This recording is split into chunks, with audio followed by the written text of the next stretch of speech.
Hola, ¿cómo están? Bienvenidos a Espectadores, mucho más que espectadores, un nuevo programa de este ciclo que hacemos desde la ETAE, la Asociación de Espectadores del Teatro y las Artes Escénicas de la Argentina. Saludamos al maestro Jorge Dubati. Hola Jorge, ¿cómo estás?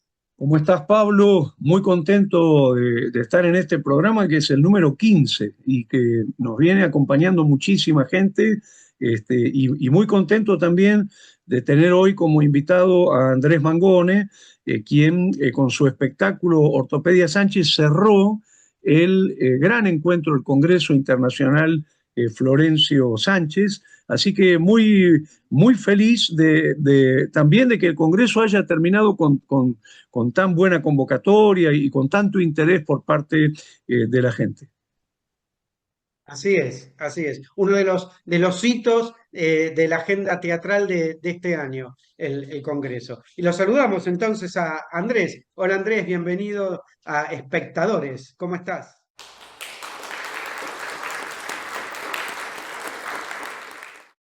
¿Qué tal, compañero? Buen día, gracias por la invitación.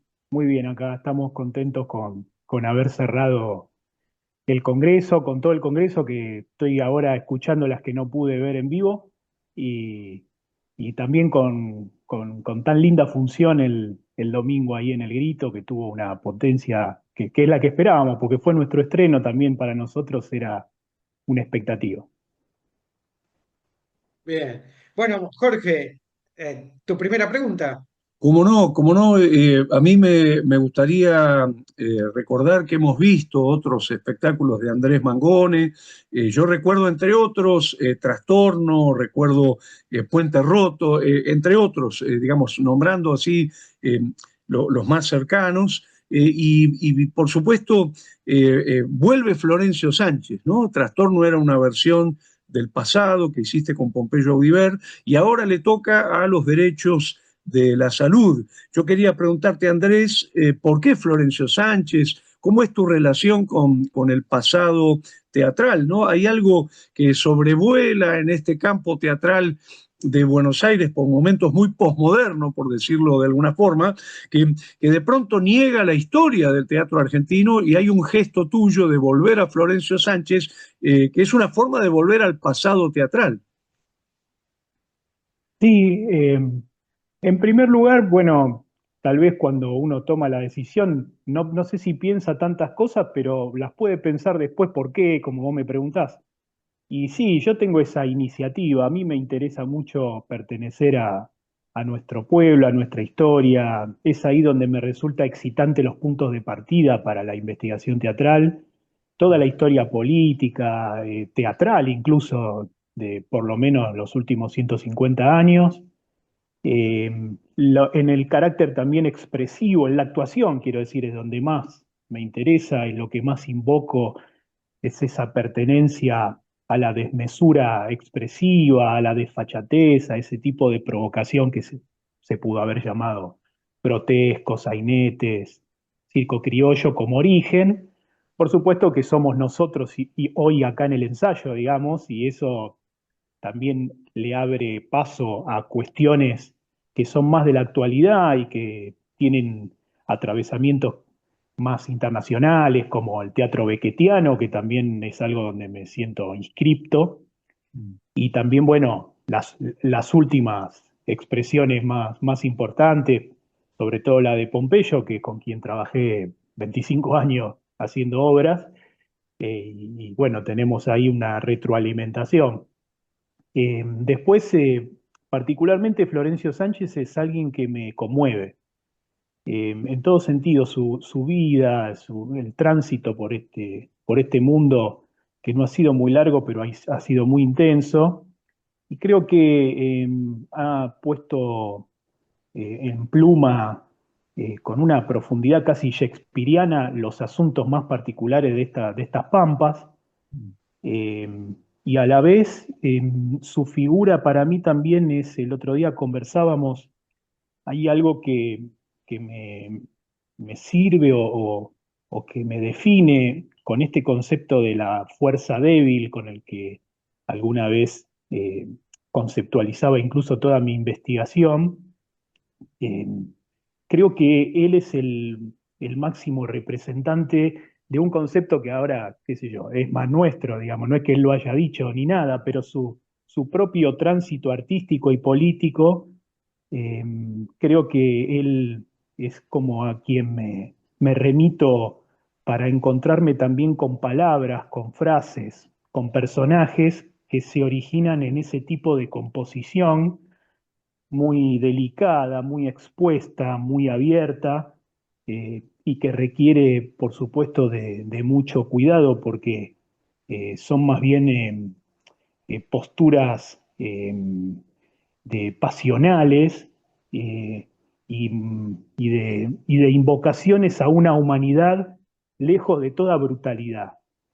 En ese sentido, y más en esta época en la que tenemos que convivir con un discurso que se ha fortalecido en todo lo contrario, me resulta eh, como que me produce a mí una fuente desde donde iniciar un gesto artístico de combate, en primera instancia, digamos, que justamente creo que el teatro es una maquinaria de nuestros asuntos más atractivos o más dolorosos, pero siempre de composición, y que la composición tiene que ver con lo colectivo, con lo solidario, con lo bello, con el organizarnos para estar bien, y no para el sálvese quien pueda o el cada uno en la suya. Creo que hay algo de eso que se está dirimiendo con mucha intensidad. Justamente el gobierno invoca mucho la época de Florencio Sánchez como dorada, que Sí. habría que ver si eso es cuánto es eso así, pero lo que ¿Cuándo? invoca, claro, lo que invoca no es lo que invocamos nosotros de esa, digamos, sino Exacto. justamente la denuncia de un Florencio Sánchez en este caso. Exactamente, y de toda la posibilidad del repertorio de Florencio Sánchez, de sus obras completas, ¿no? Elegís los derechos de la salud, que es uno de los dramas modernos, es uno de los dramas de tesis de Florencio, donde se lo ve muy enfilado, digamos, muy sincronizado con la modernización del teatro europeo, ¿no? Entonces, ¿por qué elegiste específicamente los derechos de la salud? Bueno, ahí ya la verdad es que dos cosas. Una más general, que es que eh, por el pasado había andado hace poco con trastorno, y que esta obra me gusta mucho, me llama mucho la atención los personajes y toda la cuestión esta de engañar a la protagonista. Ujú. eh, Tiene varias capas. Después, una es la superficial, que sería que no le quieren decir a la enferma que tiene una enfermedad terminal, como es costumbre, digamos. Claro, También por la defensa de un modo, de unos privilegios que son llevados hasta un punto que pueden llegar a sacrificar a un miembro de los supuestos amados de la familia, pero también supone también que todos actúan alrededor de ella. Y eso me permite a mí también algo más, como a mí me interesa el teatro también, que es algo, es el tema, pero el tema también de alguna manera es aparente, hay algo más que pasa ahí, y que son los actores o las actrices lanzadas a ese espacio llamado escenario, en el que tienen que sostener una suposición, que tienen que cuidar de que no se devele, y que eso entonces es un doble juego ahí, ¿no? Hay como un prisma en el que se devela la máquina teatral, porque efectivamente esta familia le actúa a uno de los miembros de la familia, y a mí me gusta eso ya, que este personaje, Luisa, en realidad también podría ser una actriz que no se acuerda que está en una obra, y que es un momento en el que ese se le está revelando la pertenencia a un mundo que no es ese, y que creo que eso también apunta mucho a algo que el teatro siempre apunta, que es a jugar con esa instancia en la que excita con gracia, incluso porque acá es una situación totalmente disfachatada, delirante, ese aspecto en el que a veces a cualquiera se le revela algo de su propia existencia y siente que por ahí es algo más de lo que siempre le han dicho que era, o que uno no es tan ese muñeco repetitivo que nos identifica para la sociedad, para poder convivir uno más o menos siempre hace y dice y se mueve de una manera, etcétera, para poder ser ese personaje y tranquilizar a los demás, digamos, porque si no terminaría encerrado como un loco. No digo que haya que hacerlo, pero el teatro por lo menos es un espacio donde podemos por un rato jugar a Claro. que en realidad no se es tanto lo que uno siempre es o algo así, y que el teatro es esa la gracia, me parece, que por un rato incluso se puede ser otro, y en este caso Luisa, el personaje, tal vez ya se ha perdido en la ficción y no se acuerda o tiene la sospecha de ser una actriz. Bueno, Andrés Mangone, todo lo que estás diciendo sobre Ortopedia Sánchez, este espectáculo que recomendamos fervientemente, que se está presentando los sábados en El Grito. Después vamos a recordar exactamente día, horario y dirección del Teatro El Grito. A mí me gustaría agregar una más y le paso a Pablo Mascareño. Me interesó mucho cómo se apropian del texto de Florencio Sánchez para hablar de otra temporalidad, que es la presente, ¿no? Aparece esa doble temporalidad del texto en 1906, 1907 aproximadamente, y la temporalidad actual. Y creo que uno de los puentes más interesantes es lo que yo llamaría un discurso de multiplicidad, como lo llamaba Pavlovsky, una estética de multiplicidad, donde la situación de la pieza de Sánchez está multiplicada con el entrecruzamiento de cientos de discursos sociales que resuenan fuertemente en el presente, ¿no? Y que de pronto instalan el cuerpo de la enferma como cuerpo social, como cuerpo del país, como cuerpo de la patria, ¿no? La metáfora de el cuerpo social enfermo, ya no solamente el cuerpo de una mujer enferma, sino por metáfora el cuerpo social enfermo resonando en la contemporaneidad. Sí, tal cual, sí, eso es algo también de la libertad. Por un lado, esto que decís, de traer, de juntarse, acercarse a un material que es una obra en sí mismo, una obra de arte en sí mismo, como los derechos de la salud, pero eh, para no sé, casi la impunidad artística de llevarlo a donde la impronta del puro presente de los que estamos implicados con el nuevo hecho artístico requiera. Eh, Hay algo también del tema de que los derechos de autor que ya no aplican porque ha pasado el tiempo, que eso me encanta, como si fuese con Ah, Shakespeare también, donde uno ya puede soltar la naturaleza artística, incluso para estar a la altura de ellos, sin ningún problema. Y sí, me parece que esto también, lo que decíamos al principio, que de alguna manera sería lógico, y creo que ya va siendo, que aparezcan en las expresiones teatrales esta cuestión de una terapia intensiva, de una enfermedad mortal, como es en este caso, que la enfermedad mortal puede ser mortal o no, digamos, hay que ver cómo evoluciona, pero evidentemente nosotros podemos jugar a que estamos padeciendo una fiebre convulsiva, y en cierto grado en- eh, sordamente, digamos, no en ebullición, sino en cierto grado de tránsito lento y silencioso, de interioridad por ahora, digamos, esto es así, eh, y que sí, que opera esto de que no se revele esa cuestión, eh, pero está todo puesto ahí. Vos viste lo que es el escenario, o sea, hay un mapa herido, hay un suero, aparece la bandera ensangrentada en el cuerpo exacto. de Luisa, que muere repetidas veces, digamos, esto. Estamos evidentemente en una situación dislocada, este, de, de sainete casi clásico en ese sentido, pero yo ahora que ya está terminado, a veces digo que me parece que tiene familiaridad con los locos Adam la situación, aunque en este caso no con gente divina, sino con gente espantosa, pero que terminan siendo queribles justamente por esa entrega de la actuación en una circunstancia casi ridícula.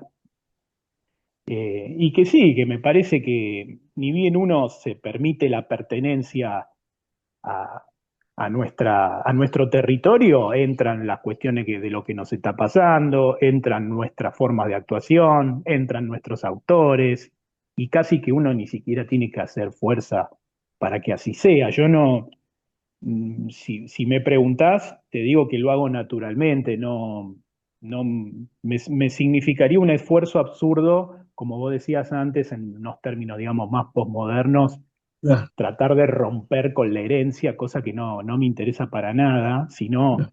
la herencia ponerla sí en la maquinaria atrevida, eso sí, digamos, no es tampoco un rendir culto, sino ponerla en valor. Y yo me imagino, mira, como elogio del espectáculo, y con esto le paso a Pablo, como elogio del espectáculo, me imagino una situación contrafáctica, que es que si Florencio Sánchez viviera y tuviera los derechos de su obra, le hubiera encantado esta versión.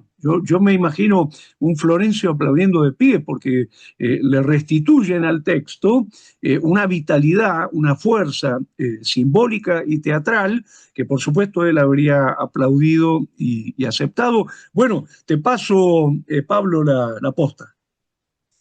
Gracias, Jorge. Y pienso en esta cuestión de los aplausos y pensaba, y te pregunto, Andrés, ¿qué pasa con el espectador, no? Este programa tiene que ver con eso, está creado desde la ETAE. ¿Y qué pasa con el espectador actual ante esos clásicos? Pienso en Trastorno, pienso en Ortopedia Sánchez. ¿Qué sucede con el espectador hoy? ¿Cómo le interpela? Bueno, me parece, en un sentido general te diría que ahora esto hubo una única función a sala llena, nos fue evidentemente muy bien, o sea, se sintió la presencia del público como algo muy a favor, habrá que ver su evolución en la programación, pero en términos generales, tomando a Trastorno de ejemplo o a versiones sobre Shakespeare, por ejemplo, que también tengo o tenemos con Pompeyo, llegado el caso, eh, funciona, opera con total actualidad, con total intensidad. De cualquier manera, pienso que sí, que yo no lo termino ahora de tener claro, pero hay una situación crítica. Hay una presencia, sobre todo a partir de la pandemia, de lenguajes que vienen como a intervenir o incluso a veces a sustituir. Entonces habría que ver bien cómo va evolucionando la cuestión de la juventud frente frente al teatro.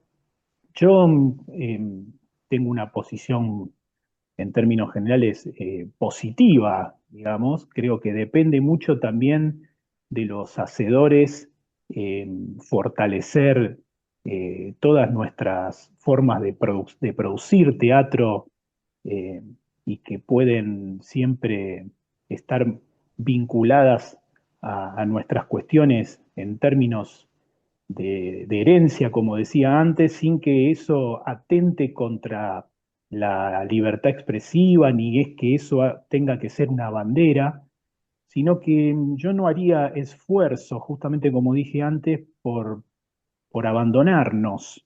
Me parece que el esfuerzo está ahí, más bien en tratar de buscar en otra parte o en nada o en cierto vacío eh, cuáles son las fuentes, cuáles son las cuestiones en las que se pone a funcionar la investigación teatral. Eso es una apreciación mía. Eh, Después, en realidad, el arte lo que necesita siempre, por supuesto, es ser una zona liberada y no se trata de ningún tipo de críticas de censura. Eso es lo más importante de todo. Creo que tenemos que defender las conquistas, incluso reivindicativas del sector, que últimamente eso está muy en boga por el decreto contra el instituto. Ujú.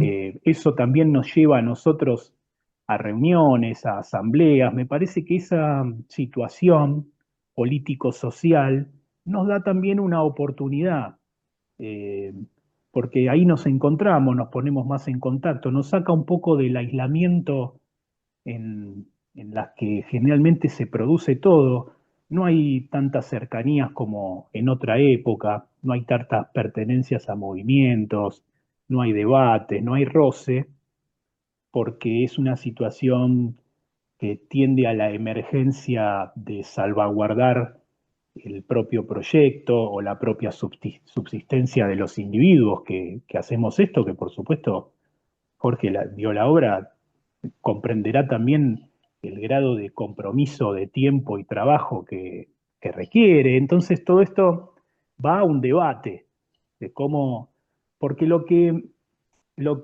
creo que nos viene faltando es potencia de trabajo, potencia de compromiso, porque para poder lograr esos grados de entrega, donde se cuadran todos los elementos del frente teatral en unos términos de profundidad, eso necesita dedicación, necesita un fervor, necesita una energía.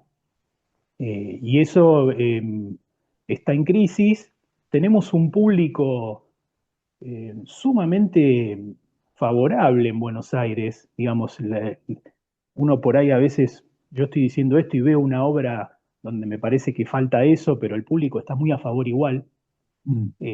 Con lo cual me parece que está más en nosotros la pelota, tanto políticamente como la política artística en el interior de las investigaciones, de los ensayos, etcétera, darnos a esos niveles, más allá de que nos puede ir más o menos bien con no tanto, porque Ya. no se trata de eso, esto justamente es complicado, porque esto no es un negocio cualquiera, uno podría decir, no es que me fijo nada más en lo que voy a vender, eh, pero podría pasar, digamos, pero claro, esto en realidad la naturaleza de este hecho es un hecho político-artístico, digamos, que su razón de ser es que justamente uno se obsesione y lleve las cosas a fondo. Eh, y bueno, eso es muy demandante. Hay que estar un poco loco en este momento, en un sentido, donde eso se hace muy difícil y bueno, está toda esta cuestión, la podría hacer por ahí, no me quiero extender tanto en este momento, pero yo también tengo una militancia gremial, tengo una militancia en las asambleas que han surgido ahora, he estado en la puerta del instituto, en movilizaciones, Ya. y a mí me parece que está muy bien eso y que nos falta mucho a todos también darnos a discutir qué estamos haciendo. De acuerdo, Sí, de acuerdo. ¿Puedo una última, sí, Pablo? Sí. sí. Eh, a mí me encantaría, Andrés Mangone, preguntarte por, digamos, cuando uno hace una reescritura de un clásico, en este caso un clásico contemporáneo, ¿no? Y uno de los clásicos del teatro argentino, como es Los Derechos de la Salud de Florencio Sánchez, no lo hace solamente para arrimarse, digamos, para aprovechar la entidad de ese texto, sino también para implementarle cambios, ¿no? Para generar como una política de la diferencia, por decirlo de alguna manera, ¿no?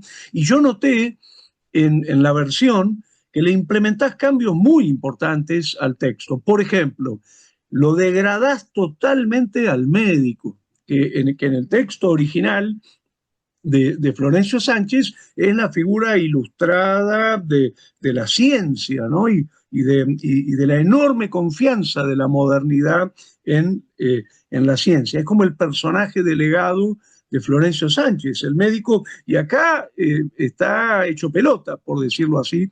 Y por otro lado, digamos, desarrollás en relación a la cultura aborigen argentina el personaje de Chinita y aparece, por ejemplo, el habla de las lenguas originarias, ¿no? Me encantaría que cuentes un poquito estos cambios que le hiciste al texto, es decir, de cómo, de alguna manera, lo voy a simplificar en una imagen, de cómo tomás la Gioconda de Leonardo da Vinci, pero para meterle un bigote, digamos, no para volver a pintar la Gioconda, sino para diferenciarte de la Gioconda de Da Vinci, ¿no? Entonces, contanos un poquito dónde sentís que, digamos, profundizaste en la búsqueda de una política de la diferencia.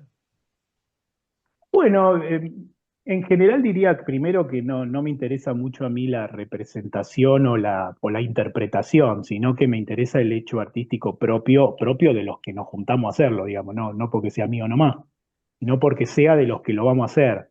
Así que si no lo haríamos el bigote, a mí me aburre, digamos. Podría ser otra cosa que no sea el bigote, lógicamente. Después, en lo particular, sí, me parece que, mira, hay algo que uno a veces no es tan consciente cuando lo va haciendo y después uno, como te decía antes también, uno puede hablar más a medida que lo hace o cuando está terminado. Y a mí me parece que evidentemente la variante del médico de un polo al otro tiene mucho que ver con lo que pasaba en ese momento y lo que pasa ahora, en un sentido de dónde está lo racional. Eh, la modernidad, digamos, es cierto, tiene una fuerza de invocación a lo racional. Es el desarrollo del método científico, ¿no? Y a lo cual adhiero también, en un sentido, no es justamente el asunto artístico en términos de su núcleo, pero me parece que sí, que lo que está en crisis es la razón, uno podría decir. Eh, lo puede ver uno, ya no me voy a hacer ahora la lista de cosas porque está fácil.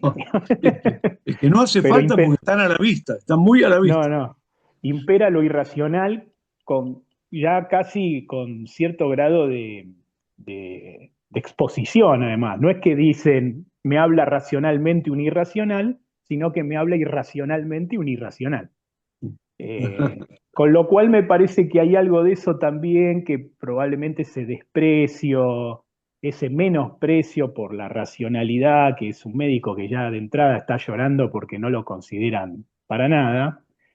Eh, Después también está esta cosa más travestida de que como todos son sospechados de ser un actor y no el personaje que dicen ser, el médico también aparece en realidad como por ahí es un actor que se hace pasar por médico, o también esto que juega a que no es solamente Ramos de apellido, sino que yo me atreví a ponerle Ramos Moore, y que por momentos tiene algunas líneas en inglés en la que se supone también que hay un problema ahí con una deuda y con un cierto grado de colonización que todos conocemos y que anda por el sur del país y que por un momento también se abre como cierto grado, una cuestión terciaria de la obra, pero cierto grado de sospecha de que hay un problema entre como si fuese una oligarquía o una burguesía nacional y un imperialista que anda dando vuelta ahí por la casa y al cual se le tiene tanto aprecio como odio, digamos, hay como un juego con eso secundario, digamos. Después, la cuestión de la criada empieza también por lo mismo en el sentido de a dónde va quedando en cómo la investigación avanza, pero sí se me abrió mucho también algo de las cuestiones que venían pasando y que están pasando respecto a la Patagonia, a las comunidades originarias, como cierto también relevo de lo teatral en la apuesta para operar con ese término dentro de la naturaleza de los hechos actuales y meterlos a todos en esta casa, como yo le llamo el cascarón macabro este, que de la Recoleta, digamos, cascarón macabro de una familia patricia en una zona que no se sabe cuál es el tiempo, que está medio como flotando a la deriva, en un año que no alcanzamos del todo a comprender cuál es, y que también ella, tampoco se sabe del todo si efectivamente es una traída del sur para ser esclavizada, o incluso no sabemos si es Florencio Sánchez que se mete adentro de ese cuerpo para observar lo que están haciendo. Y bueno, Eh, Cosa que se juega también secundariamente, pero que tiene también su gracia. Hay algo, vos la viste, hay algo en la obra también que refieren a Florencio Sánchez como alguien que podría sí. ser un ser superior en todos esos asuntos que se están jugando ahí. Bueno, eso, me parece que eso también es algo que va pasando, te diría, más inconscientemente en un punto, por la propia gracia con lo que uno se va divirtiendo y se siente también excitado artísticamente, ¿viste? No, ahora se dice, yo puedo decir mucho a esta altura, pero por ahí cuando lo estoy escribiendo o después lo estoy modificando en los ensayos, todo es algo que Claro, aparece por atrás, te claro, asalta. claro. Mm. Buenísimo. Yo tengo acá el programa que se entrega ahí en el grito y me gustaría que nombres a los actores, por favor, que son realmente muy buenos actores, y le doy la palabra a Pablo. Bueno, ahí en la foto veíamos a Valeria Roldán, que es nuestra protagonista, es nuestra Luisa. Después eh, Daniel Vejino, Antonella Pais, Alejandro Benavides y María Laura Cali son los 5 integrantes del elenco. Y bueno, después sigue ahí la lista con Mariel Martínez de asistente. Y puedo decir toda la ficha técnica, no sé si querés que la diga. ¿Cómo no? Si No, tenés bueno, ganas, corresponde. Matías, bien, Matías Noval, que me ayudó con la composición, el diseño de la iluminación. eh, Malu Campelo, que es la fotógrafa de esa foto que mostraste. eh, Paula Aguirre, que nos hace redes y diseños también. Penélope Moro, que trabaja con prensa, y Geraldine Chávez, que es nuestra maquilladora. De acuerdo, y esto también a cuenta de la cantidad de gente que labura para que se concrete un proyecto de teatro independiente, ¿no? Los equipos enormes que se arman. Pablo Mascareño, adelante, adelante. Bueno, mi última pregunta para Andrés. Jorge hablaba de las teorías de la reescritura y pensaba también en Piedra Infinita, que si no me equivoco vimos en Belisario, ¿no? Tomando el Julio César de Shakespeare. Pero en realidad mi última pregunta, Andrés, tiene que ver con tu camino personal y tu llegada al teatro, porque te has iniciado en el campo de las ciencias exactas, pasaste por la sociología y si no tengo mal entendido, una prima hermana de tu padre fue quien de alguna manera encendió en vos algo que seguramente estaría latente, y te llevó al universo teatral a través de un centro cultural propio que ella tenía y demás. ¿Es así? Sí, estaba bien lo que decís. Sí, yo estudié una secundaria industrial y empecé en exacta. Siempre me interesó mucho la matemática, me sigue gustando.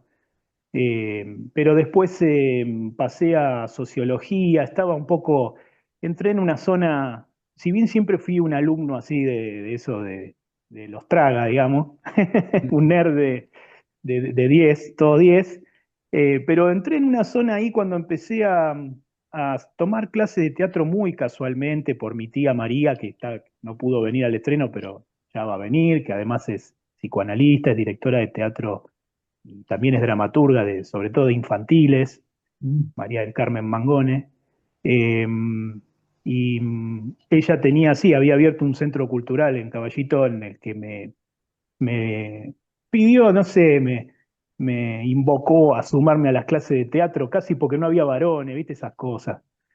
Y yo empecé y bueno, me iba bien y me gustaba, pero hasta que eso se me convirtió en algo para dedicarme, me llevó, no sé, unos 3 años. Yo iba a la facultad a estudiar sociología y cuando empecé en El Cuervo, con Pompeyo, con Gito, que fue en marzo, abril del 96, que me lo encontré a Pompeyo en la marcha de los 20 años del golpe, el 24 de marzo del 96, eh, y que alguien ya me lo había mencionado, y yo había ido a ver El Pasado, la que hizo en el Margarita Xirgu en ese momento, y Con me había Carlos Belloso. gustado, con Belloso, con Fernando Cabié, que hoy es mi amigo, eh, y, y lo vi por verlo en la marcha, que era infernal de gente y de lluvia y viento.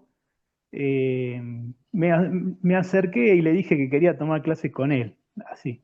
y fui a los pocos días a una entrevista y empecé ahí. El encuentro con él o con el Cuervo, primero como un alumno, un par de años, me cambió mucho a mí. Yo me encontré ahí con algo que me parecía del orden de la identidad, que ya podría haber sido, no sé, con música o con pintura, pero me pasó ahí. Y yo sentí una familiaridad que no entendía, tenía 20 años, 21 así. Y ya había hecho 3 años de teatro muy interesantes, también con Isaúl Ferreira, que hacíamos unas muestras muy, muy buenas. Pero yo no lo entendía como algo de primer orden para mí. Eh, a partir de ahí ya me entré en una crisis total, pero me empecé a dedicar con todo, aunque siempre trabajé y sigo trabajando de otra cosa, en una empresa en la que siempre trabajo. No vivo del teatro, nunca viví del teatro, más allá de que algunas veces, por ejemplo, con el Farmer, viste, he ganado plata o alguna cosa me ha dejado un mango, pero casi nunca nada me dejó nada, pero sí me dedico con el desvelo, ¿viste? Con contrahorario a todo vapor. Y eso es gracias al Cuervo, después al lugar que me dio Pompeyo en el Cuervo y, en- y ya después, bueno, éramos un dúo, no sé cómo decir. Eh, hicimos de todo, en todo tipo de combinaciones, pero no sé, Y, digamos, las charlas con él, las tertulias con él, la mesa chica con él de tantos años, en la que por supuesto ya había seguramente un ida y vuelta, pero eh, para mí es la escuela. Y bueno, hoy hace ya varios años que tengo un espacio con Antonella Pais, que es actriz de la obra, que se llama La Forma, en el que hacemos nuestras propias investigaciones y montajes. Y estoy desde la pandemia, digamos, en el medio ahí de la pandemia empezamos con eso y estoy por ahí. Pero sí, así es como se ha dado, más o menos. y Andrés, ¿a qué rubro pertenece esa empresa que mencionás, que el trabajo que te permite la subsistencia económica, digamos? Sí, nada que ver, es una empresa de servicios de gas, digamos, ligadas a la cuestión del gas, Bien, donde bien, tengo ahí un rol operativo bien. desde siempre, casi que al mismo tiempo. Y Ujú. eso me permite esta... Hasta ahora ha sido así, no le encontré otra manera mejor de poder llevarlo adelante, ¿viste? De poder... también tengo hijos que ya son grandes, tienen 18 y 21 años, pero de poder subsistir todo ese barquito familiar y etcétera, y la vida misma, y también el poder financiarme lo que implica apostar una y otra vez al proyecto teatral sin miramientos, digamos. Esto es algo que en mi caso tengo, o sea, así como se me armó, tengo la suerte también de poder de estar desafectado, no de la problemática, por supuesto que siempre es todo muy difícil, pero poder permitirme ese lugar de lo artístico donde no importa nada, ¿viste? Entonces, eso yo estoy muy agradecido, si bien laburo como loco y duermo poco, pero estoy agradecido finalmente con cada obra porque es porque me identifica realmente, digamos, eso si no, no me importaría tanto, ¿viste? Prefiero laburar y hacer otra cosa, no sé, hay cosas que me gustan y todo, pero lo que más me importa es poder dar todo y generar espacios de mucha buena onda y de mucho cuidado del actor y la actriz como algo sagrado también, que es lo que en ese ensayo van a darle a los materiales. A veces actúo yo también, así que eh, lo que, lo que realmente importa, finalmente es de ellos, ¿no? Por supuesto, o sea, no, lo que pasa ahí, lo que pasa en Ortopedia Sánchez, yo identifico también la palabra y repongo todo lo que ahí pasa, pero pasa en ellos y en ellas. Bueno, Jorge, ha sido realmente una gran experiencia tener en este programa número 15 a Andrés Mangone. Además, pienso en esta posibilidad de recuperar el teatro de Florencio Sánchez y además en poder haber conocido esta primera función de la obra en el marco del Congreso. Exacto. Un evento tan importante, ¿no?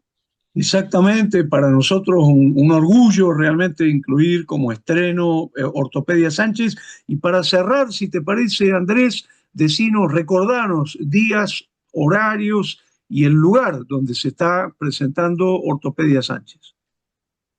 Bueno, vamos los sábados a las 22:30 en El Grito, que es ahí en Palermo, en Costa Rica y Juan B. Justo, y después todo se resuelve por alternativa teatral. Exactamente, Costa Rica 5459 Sí, entre Juan B. Justo y Humboldt. Así que ahí en pleno Palermo, creo que es Palermo Hollywood, creo que le dicen, ¿no? Si no me equivoco, esa zona. Pero está llegué a Hollywood. buenísimo. No sé, no sé si es tan bueno, qué sé yo, no sé. Aparecimos. Es la primera vez Preciosa sala, El Grito. es Sí, linda, hermosísima, linda es sala, hermosísima. linda.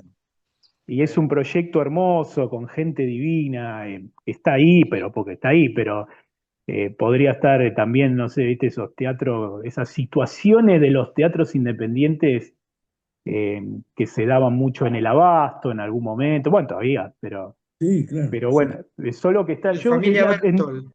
eh, claro, pero todos los pibes, las pibas que trabajan ahí, que mueven el asunto, los técnicos, lo conozco a Martín Lavini de muchos años también, que es un programador, alguien que dirige ahí un poco la cosa y que es una persona excelente y todos los que fui conociendo es así. Me gusta mucho el lugar, tiene algo como de un poco más chico, pero se parece hasta a Trilce, ¿viste? Que tiene ese Sí. tipo de espacio y de bar, eh, es parecido. Y a mí ese me gusta mucho. En 30 años es la primera vez que estreno una obra en Palermo. Eso me llamaba Mirá. mucho la atención. Que me di cuenta el otro día. Yo digo, yo nunca vine para acá. ¿Viste cómo son las geografías de las cosas? ¿Viste que uno se va ligando a los barrios también? Bueno, Buenísimo, muy bien. Andrés. Muchas gracias, muchas gracias. Mil gracias a ustedes, amigos. Gracias. Muchas gracias, Andrés Mangone. Muchas gracias. Nos vemos. Bueno, muy bien. Vamos a continuar con el programa. Lo despedimos a Andrés Mangone y reiterando la invitación para ver Ortopedia Sánchez. Y Jorge, hacemos un breve corte y pasamos al No se lo pierdan del día de hoy. Perfecto.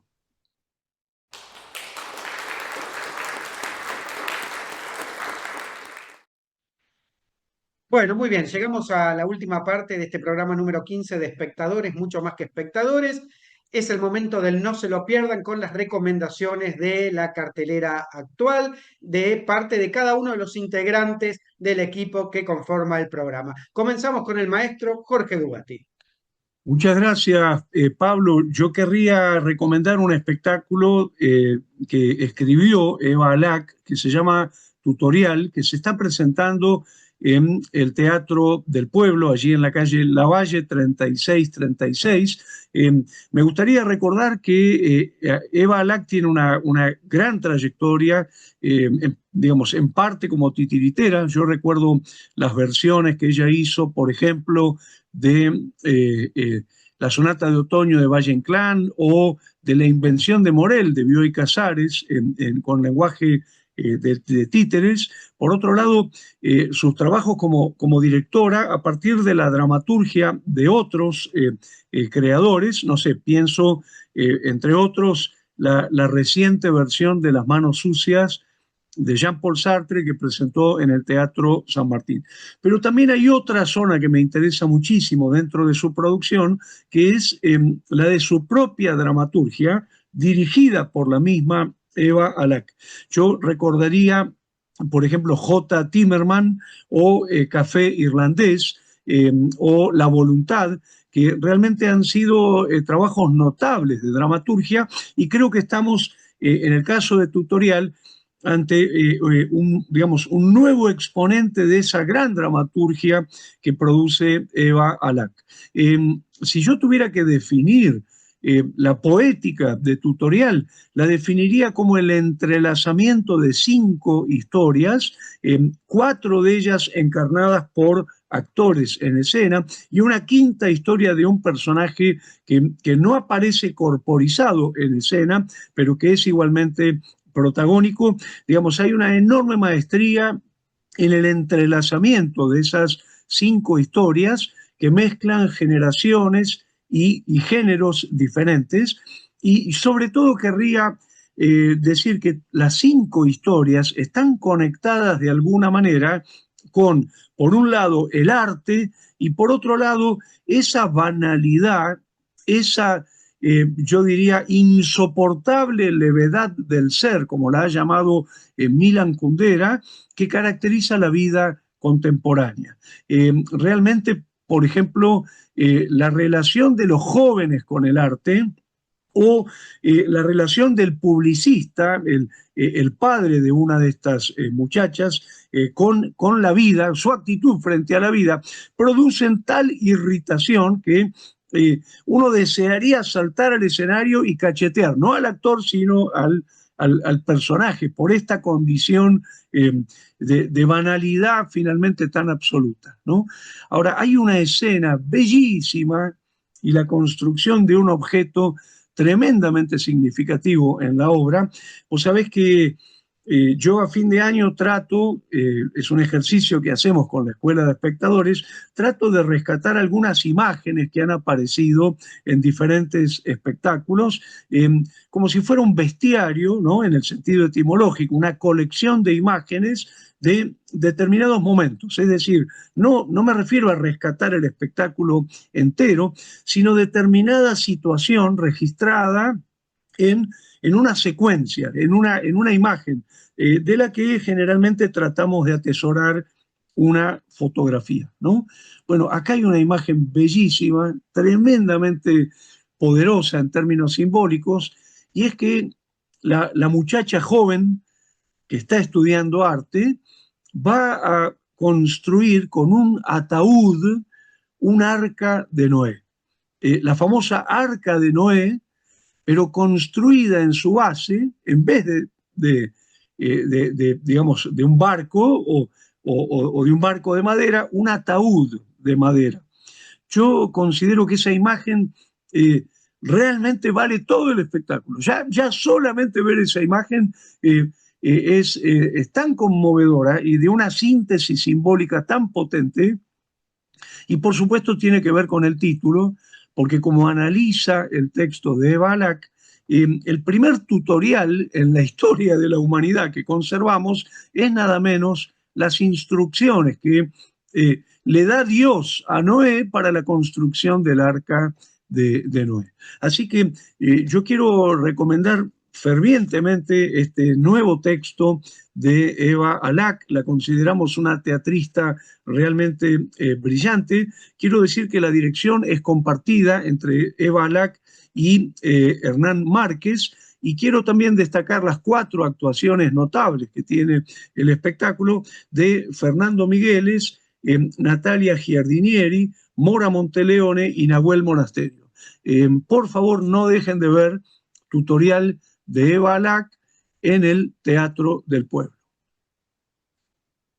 Muy bien, Jorge. Mencionabas a Fernando Migueles y me acuerdo de una obra que él protagonizó, Berlín en Buenos Aires, una Exacto. obra sumamente interesante, Y también lo sumamente hemos interesante. visto para apelar a la memoria de los espectadores y espectadoras que nos están escuchando. También lo vimos en Absenta de Alejandro Acovino, que era el coordinador del taller literario, ese taller literario de escritores impresentables, tan maravilloso, que realmente compuso brillantemente Alejandro Acovino. A partir de lo que mencionaba sobre buscar y hurgar en la memoria esas fotos, esos cuadros, esas pinturas de los espectáculos rápidamente, ¿no? Aparecen en la memoria unas cuantas Sí, escenas, por lo menos en esta primera mitad del año, ya habría varias para mencionar. exacto. Y es muy lindo armar un bestiario, armar una colección de imágenes. Por ejemplo, otra que yo rescato, si me permitís, Sí. rápidamente, es el cierre, no lo voy a spoilear, pero el cierre de Menos Detalles de Gustavo Tarrío en el Galpón de Guevara. Realmente esa última imagen me parece también de una gran condensación simbólica y de un gran desciframiento de los tiempos que estamos viviendo. Ujú. Bueno, continuamos con el no se lo pierdan del día de hoy. Yo me voy a referir brevemente a dos espectáculos. Uno es La Piedra Oscura del español Alberto Conejero que dirige Alejandro Giles. Es la primera incursión de Alejandro Giles en el Teatro San Martín. Alejandro Giles es un gran director, docente además, y que nos ha regalado obras como Robespierre, interpretada por la actriz canaria Mónica Lleó.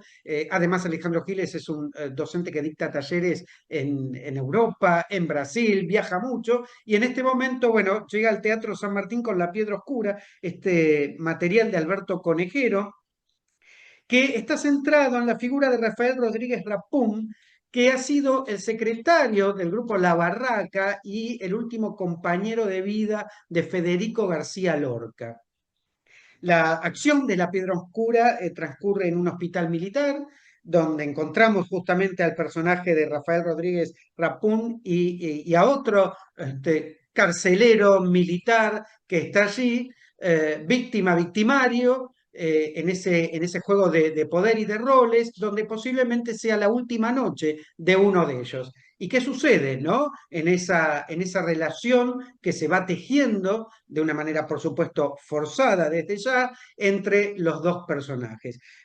Los protagonistas de la obra, Martín Urbaneja, un gran actor, Martín Urbaneja, Iván Hochman, quien se ha hecho conocido en los últimos tiempos por participar en la serie sobre la figura de Fito Páez, y Milagros Almeida. El personaje de Milagros Almeida, ella, ¿no? Como lo ha bautizado Alejandro Giles, no está en el texto original y sin embargo le suma una poética magnífica, sin hablar, su presencia, su voz y su canto, casi sonidos guturales por momento, y toda la expresión de su cara y la semántica de su cuerpo hacen que Milagros Almeida termine de redondear esta obra de, como digo, Alberto Conejero, dirigida por Alejandro Giles. Realmente un hallazgo de parte de Alejandro Giles incorporar este personaje para sumarle poesía y simbolismo y dramatismo a este vínculo entre Rafael Rodríguez Rapún y ese carcelero, ¿no? En lo que puede ser, como digo, la última noche en la vida de uno de ellos. Y recordemos, Rapún, última, digamos, secretario del grupo La Barraca y compañero de vida de Federico García Lorca. No se pierdan esta obra sumamente poética, bellísima, bellísima en cuanto a lo que es la puesta escenográfica y el vestuario de Julio Suárez. Julio Suárez que acaba de ganó hace poco tiempo el Goya, un gran realizador de escenografía y vestuario, la iluminación de Félix Chango Monti y Magdalena Alsina y la música original de Brian Arevalo. Pero además vuelvo a hacer hincapié en la belleza visual de este material, donde aparece ahí una suerte de barraca de contención plagada de libros, ¿no? En una clara referencia a Federico García Lorca. Y brevemente, esto en el Teatro San Martín, y brevemente les cuento que se acaba de estrenar Gepetto, este clásico, yo diría, del teatro nacional de Roberto Tito Cosa, en este caso con el protagónico de Rolly Serrano que cuando vio la versión original con Ulises Dumont, dijo: yo algún día quiero crecer y poder hacer este personaje de ese maestro, ese profesor de literatura que establece ese vínculo con una discípula, con una alumna, y en el medio la pareja de esta alumna y aparece muy simbólicamente lo etéreo de la presencia de la alumna, la competencia entre la madurez y la juventud, entre la sapiencia del docente y la alumna aprendiz, ¿no? Y casi un juego de poder que se establece en este trío y en ese intercambio generacional. Como digo, un clásico, Gepetto, de nuestra dramaturgia, dirigida por Nicolás Cabré, que es su segunda incursión en la dirección, luego de la comedia Tom, Dick and Harry. Cabré, que ha interpretado el personaje del joven en la versión cinematográfica de Eduardo Calcaño.